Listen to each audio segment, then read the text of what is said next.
it just gets wrecked by, you know, some well-timed ganks and etc.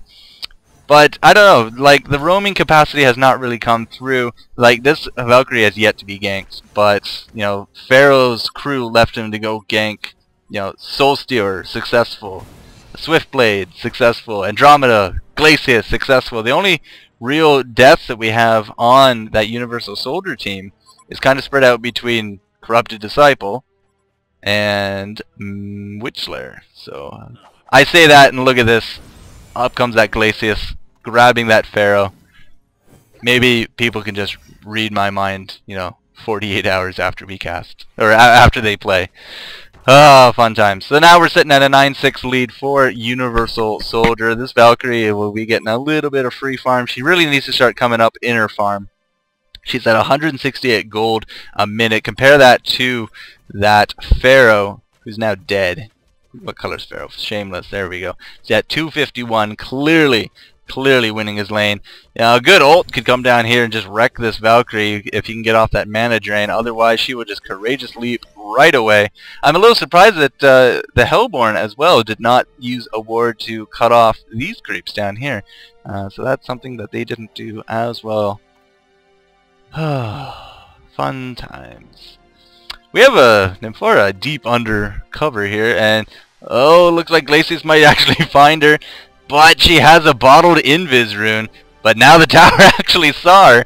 Going to be getting hit by that Glacius Tundra, but don't know what you're going to be trying to do. So no gank from you. Maybe coming down to say hello to Valkyrie, who I think is double stacking. Yep. I would say she's double stacking at this point. Just waiting for the lane to be pulled back. Well, with her battle call of the Maiden, I have faith that she can double stack nicely. We'll have to keep an eye on Nymphora. We do have Glacius coming down south. I guess Presence of Mind says that, well, there's an Invis Nymph in this forest. Better go help out my teammate. But it looks like, oh, poor Pharaoh does not even know what's going on. A little bit of a mistime on the stuns there. I don't think this is going to matter. Pharaoh running exactly the wrong way, and he will be going down. No problem. Nymph must be kicking herself in their, I don't know, nymph parts. Female, I suppose, so kicking herself in something.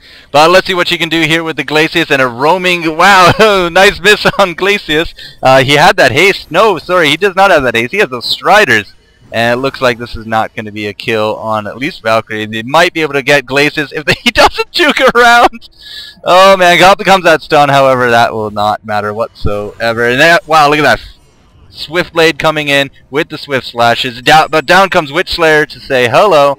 And lots of action this bottom lane. I think there was a tower that just died. Tower just died mid.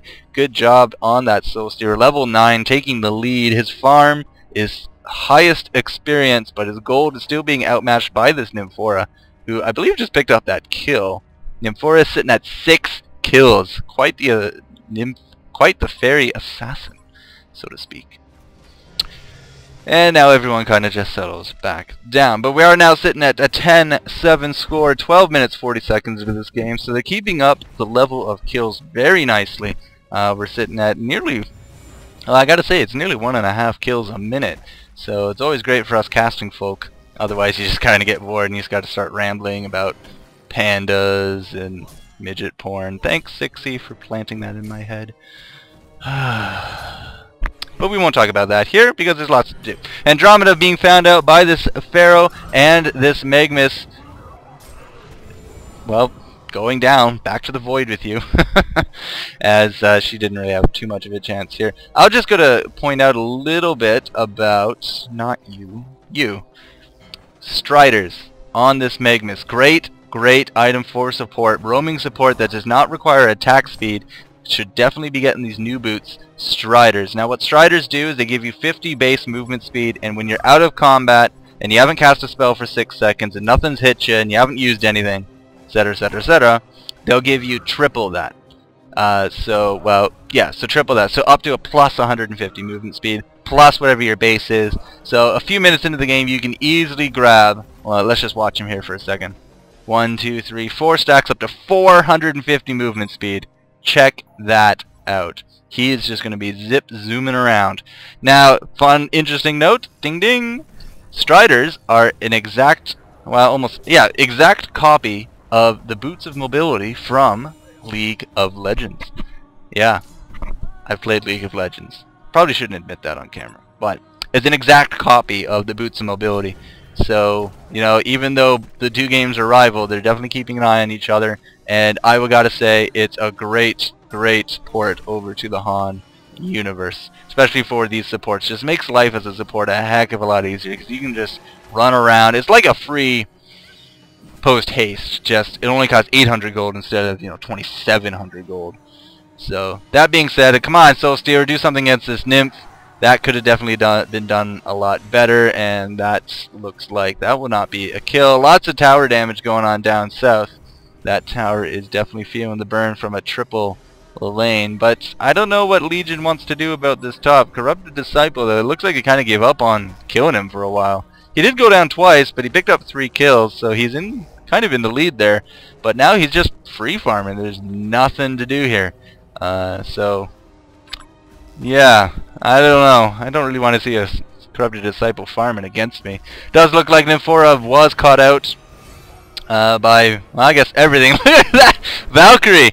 Oh, you tried so hard, but that was an interesting graveyard. And then a silver bullet to the face. So, not much you could do there. She leaped as the graveyard went on her, and just, it looked hilarious. And she died. That's not hilarious, but she died. So, yeah, good signs of life. We've now passed the concede mark. Neither team wants to concede. It is 12-8. We're at 16 minutes coming up, and this is a decent game. I'll say that. Yeah. Got my trusty cup of tea with me for my casting.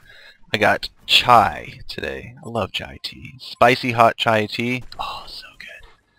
Anyways, I'm rambling, so let's hope that something happens, because then I can stop rambling.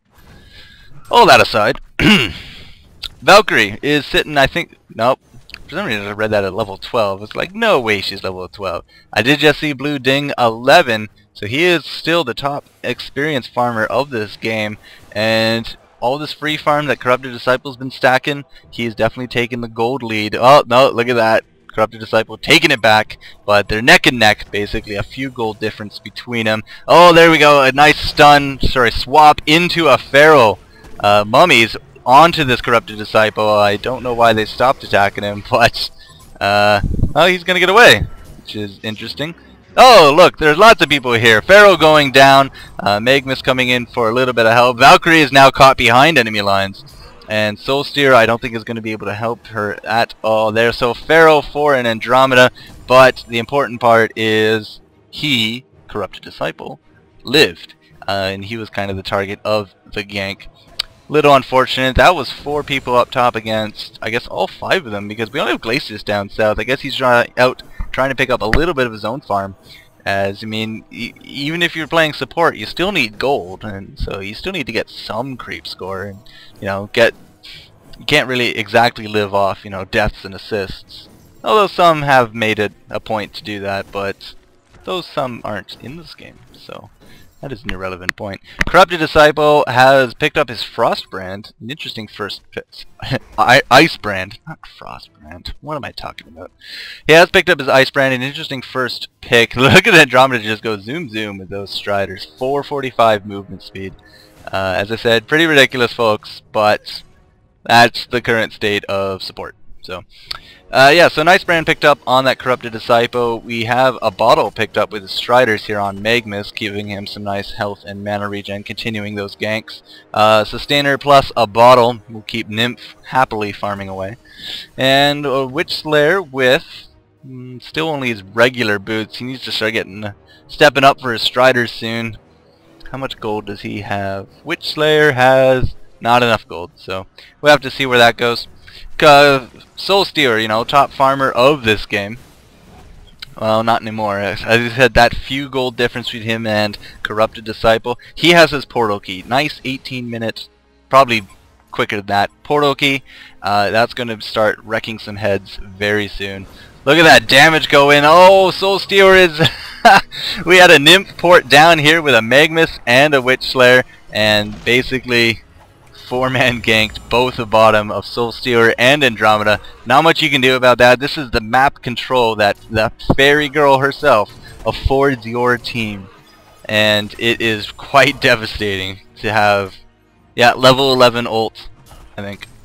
Yep, level 2 teleport, bring 2 targets with you. It's pretty ridiculous.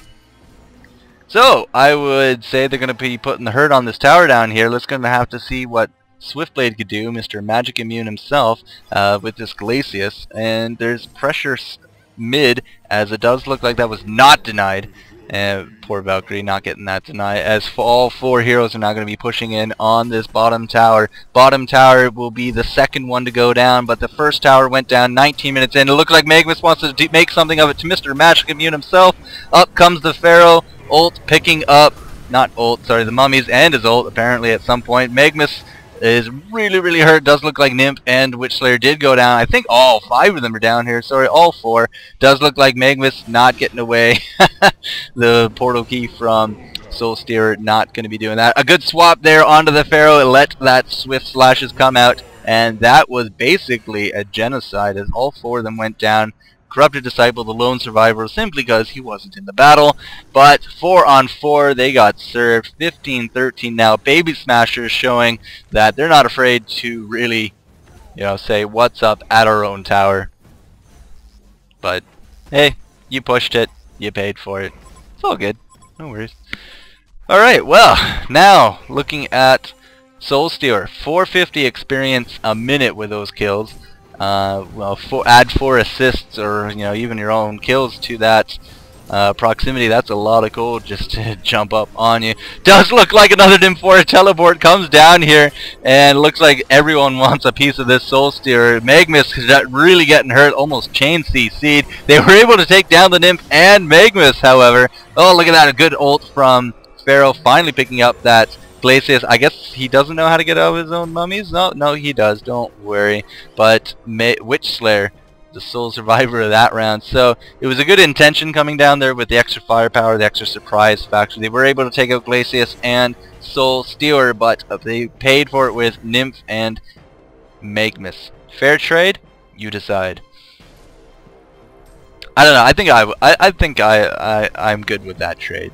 Soul Stealer went down. Even though you sacrificed 2, you picked up a support. Keeping down that Soul Stealer is very key to not really, getting your faces melted late game by him. But so far, I mean, everyone's in the lead. Looking at the gold and the experience differences, they're very minute at this point. We are sitting at a little over 1,000 experience difference. The advantage to that Legion side, and a little bit of a gold advantage to them as well. But so far, for all intensive purposes, this is a neck-and-neck game.